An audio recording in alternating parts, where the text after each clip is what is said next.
Morning guys, karong adlaw ay pupunta tayo sa Palawan, Puera.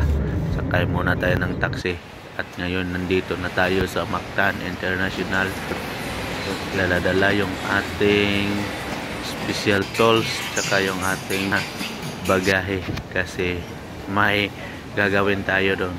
Mag-check in counter muna tayo guys para sa ganun ay wala na tayong problema. Ito yung ticket natin guys, no, papuntang Puerto Princesa. So OFW muna ako ngayon guys. Tapos dito ay na muna ako early lunch kasi alam kong madidilit.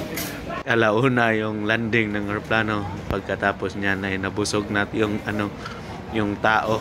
Kaya dito na muna ako ngayon sa gate number 9 at nag-gate pa Puerto Princesa. Naghihintay na lang na matawag yung ating boarding group number 4. Nasa group number 4 tayo.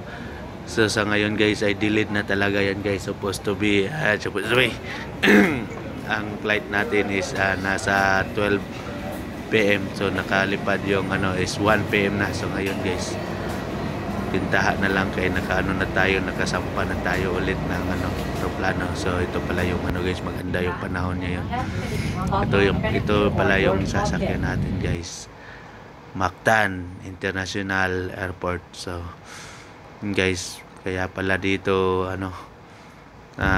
papunta na pala to guys, palipad na. So sa hindi katagalan guys ay makakarating na rin tayo sa Puerto Princesa. At yun, siyempre hindi kailangan natin yung i-video kung paano lumipad para may rin tayo kung para makita rin natin kung paano maglanding. So ayun guys, nag-announce na si dyan piloto na malapit na daw tayo sa Puerto Princesa. At ayun na nga, ay lumanding na yung ating sinasakyang eroplano. At yun, mararamdaman nyo yung pakpak ko. Bang! Na. So hanggang yun. Ngayon, dito is naka-encounter tayo dito ng bad weather. Kaya pala maambon. So hindi masyadong klaro yung Puerto Princesa. Siyempre, meron naman tayong piso Cebu Pacific na payong. Para so pakita ko na dito guys. Marami kami dito mga kulay yellow yung mga bubong. Ito pala yung sinakyan namin na aeroplano guys. Di ko akalain guys, malaki pala yung airplane. Kaya dito Puerto Princesa Airport. Yun, pakita ko sa inyo. At saka anong time na daw sinundo na tayo ng ating taga-sundo. Hindi yung sundo ng may bukas pa. Ito, tricycle papunta sa Biwok. Saka pagkatapos ng tricycle, nagsakay naman tayo ngayon na speedboat or rubber boat kasi nasa nasa yachts kasi yung pupuntahan natin. Ito yung dalawang mga natin, mga may-ari. Napakalakas patakot-takbo nito ni Aniho. So hindi ko na ito na video masyado kasi sobrang mahangin kasi malakas yung patakot. Hanggang sa nakarating na tayo. Yan yung yachts nila guys. Hanggang nandito na tayo. Ito yung gagawin natin guys, no.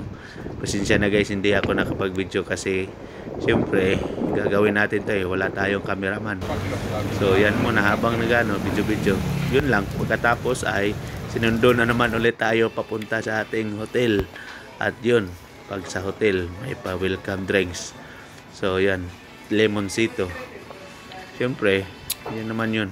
Tsaka pili tayo ng dyan guys, umagaan. Siyempre, kubarin yung mask para makita yung kapugian. Yun. Pagka manatog ka ng kuha sa information ni pag-check-in na nata dire. So, mahaway na ta guys. Kay ugma na pod ta sugod na pod. Good night. Ay!